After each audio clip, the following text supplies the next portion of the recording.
It's my pleasure to welcome you to the 23rd of January 2024 episode of the Greenwich, a Town for All Seasons show podcast, where we connect you to the history of the town of Greenwich, Connecticut.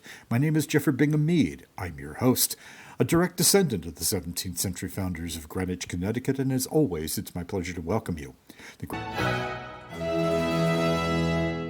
The Greenwich Historical Society's library and archives consists of over 1,300 linear feet of personal papers, manuscripts, organizational records, photographic materials, printed works such as histories, genealogies, catalogs, maps, atlases, so much more. I had the pleasure of stopping by the library and archives and spending a few moments with John Bridge. He is the research assistant to the Greenwich Historical Society. Here's our conversation. John, thank you very much for meeting with me here in the library and archives of the Greenwich Historical Society. Tell us about yourself and about your connection to Greenwich. Well, again, my name is John Bridge. I was born here.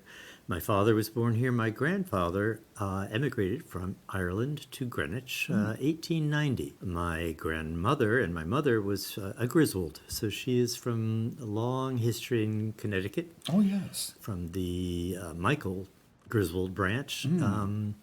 So that's my history. So I've lived here most of my life, and I was entering into retirement and saw an ad for employment here at the Historical Society, and I took it. Well, good for you, and we are very, very glad to have you. Thank you very much. You are the researcher here? Yeah. Yes, I am. Yes. I work for Christopher Shields. Yes, very good.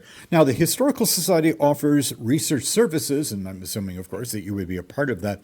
So if you would, talk to us a bit about that. Yeah, please. Okay. Well, on our website, I'll say it out loud, greenwichhistory.org, there is a research services page. If you click on that, you can click on submitting a request, and you can put your request right online. We have some simple questions about what the nature of your request would be and a little data about yourself, and then you send it off. Christopher receives that and then parses out what I need to do from that. Talk us through the research process. So let's say, well, I've contacted you actually, but we'll just say anybody in the public out there that's listening and has a research interest and they need your help.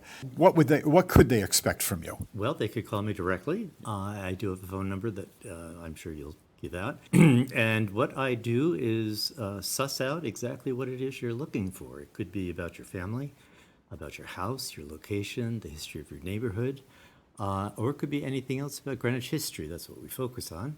And together, we will figure out if we have any information here that might be pertinent to your research.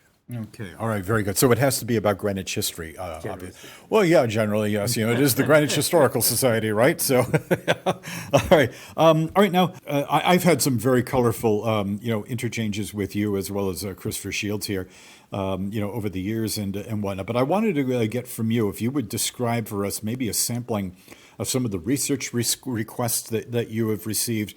Just give us a sample, maybe some of the more colorful ones, if you don't mind, and what it is or maybe what you didn't find. Yeah. Generally speaking, we get real estate agents who want to come in and check out the property, the historical value, what buildings, more importantly, were on the property, because that figures into how they might market their property once they sell it. So that's one avenue of research. The others are generally have to do with family. Like my grandfather grew up here. I'd like to know more about his family, what neighborhood, where did he live. So one of the colorful stories I have is actually a very recent one. A woman called and asked about her great-grandfather, who emigrated from Italy to Greenwich. And I was happy to oblige. Unfortunately, we don't have a lot of information about him or his family in our files. So often that happens, and I will use the internet quite often to use Ancestry or any other application that might help the customer in this point get the information they need. And in this case, I had to almost rely on the internet just to fill in the blanks about this woman's story. And I came to find out that the great-grandfather had a family, for sure, here in town. And he had 4 children, and I found out about their names and their dates of birth. And as I was researching the tentacles of that genealogy, I came across another person in that neighborhood who had 4 children, same names. Oh, interesting. almost the same dates. So I had to send this to the person to say, I don't quite understand this. You have two families, same block, 4 people, 4 children, same names, different dates of birth, different countries of birth.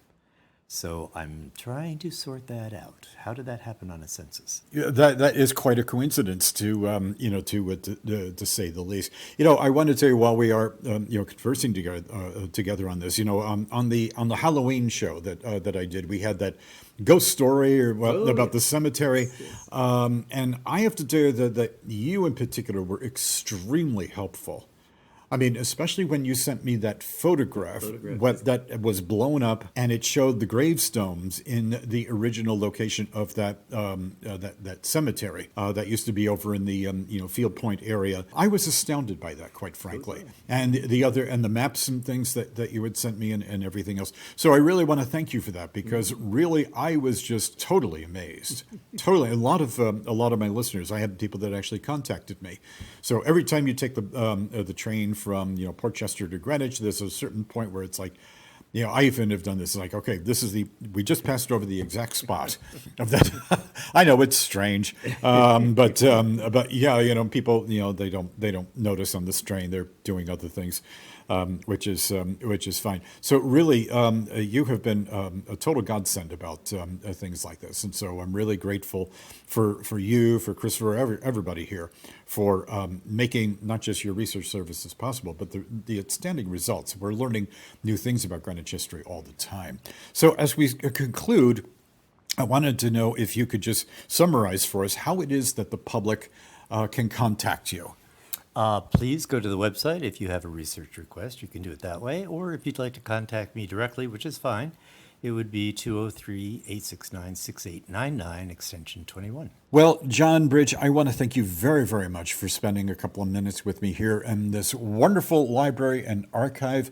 My friends, please, you can learn more by going to greenwichhistory.org. And again, please call 203-869-6899. So thank you so much. I'm glad to do it. Thank you.